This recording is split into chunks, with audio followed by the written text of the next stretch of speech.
The primary wisdom of God to ensure that you live in abundance is to ensure you always live below your income. Always live below your income. This number one is the most important of all. Yes, you have a God that can supply all your needs. You have a God that is powerful and great. But if you are always living above your means, above your income, you always be in lack, you always be in want. Remember, I told you that the goal of abundance is to be able to be a blessing to others. So when you have this mindset, if your salary is 10,000 naira, for example, you will not plan to spend 10,000 naira. You will condition your life in such a way that if somebody still comes to me in need of 500 naira, I will be able to give. Structure your life in such a way that if somebody is in need of 1,000, 2,000, from that 10,000, you should be able to give.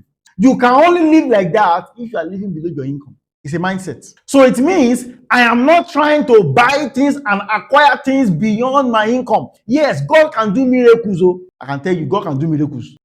You can receive miracle money. You can receive miraculous blessings. But you see, you can't be living on miracle on a daily basis. If you don't follow the proper principles, even if miracle brings you millions, your lack of principles will take all the millions away in a few months. You plan very well to ensure that you don't spend all that you earn. Many people will spend all that they earn, and before the end of the month, they are already borrowing. Yet, they know how to collect a wristwatch of 70,000 naira on credit and be paying small from their salary. They know how to do that. They know how to buy a Ashwebi or buy a clothes just for the sake of a party on credit and be paying small from their salary. They can do that. They know how to go and buy a car on credit. And now, to fuel the car now is even a problem. It's a problem. To repair the car now is a problem. Always spend below your income. Know what you can afford, know what you cannot afford. Know the level where you are and spend at that level. Just because you have enough money to afford it or to buy it does not mean that you must buy it.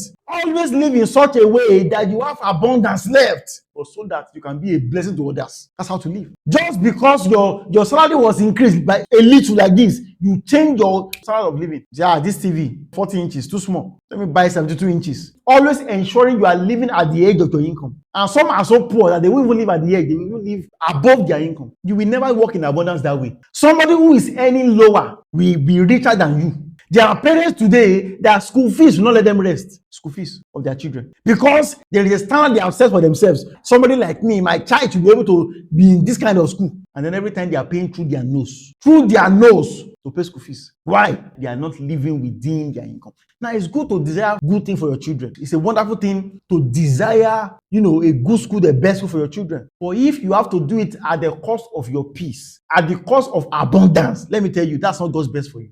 In God's best, God expects you to be able to spend and still have some left every time. You finish paying school fees now, there's no food in the house for you and your wife to eat. Even the children, no food for them, and you pay school fees. Understand that is not the right school for your children. I tell you, if you put them in another school, they will still become all that God intended for them. So when my entire world was somewhere than 100,000, I was still living below my income. I will always have excess on ground, I'm telling you. Because I don't mind high things. I don't try to use a wristwatch of 50K. I'm not trying to buy a shoe of 75,000. Maybe one day in future, I will get to that level. But as it is at the moment, I'm not yet there. So if it is to buy a jeans of 1.5 and still be able to keep on using clothes for a while, I'll do it. Rather than buy a jeans of 10,000 naira because I want to use quality. And then I have to pay through my nose. And now there is no money to do other things. Now I am pushed to begging and borrowing. It's not wise. Nothing is wrong with buying quality things. It's good. Buy quality that will last. But sometimes you just need to service yourself for the moment. If you're able to buy a bag of rice, for example, you will save than buying small quantity, right? Yes. But your salary is 30,000 naira. And you are buying a bag of rice. After you save 2 months salary to buy a bag of rice now, you are now begging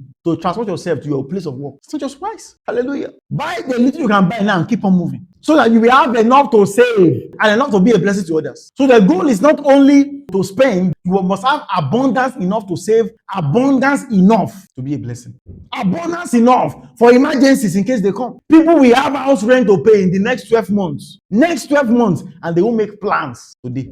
And when the rent is a month away, they will start begging people from pillar to post. Hallelujah. When they could have cut down their expenses. I have told you that under God, you are not permitted to lack. So even if your salary is 10K or 20K or something very ridiculous, but if you plug in into God God's resource, God will still ensure He meets your needs. And you will still have more than enough. I can tell you that.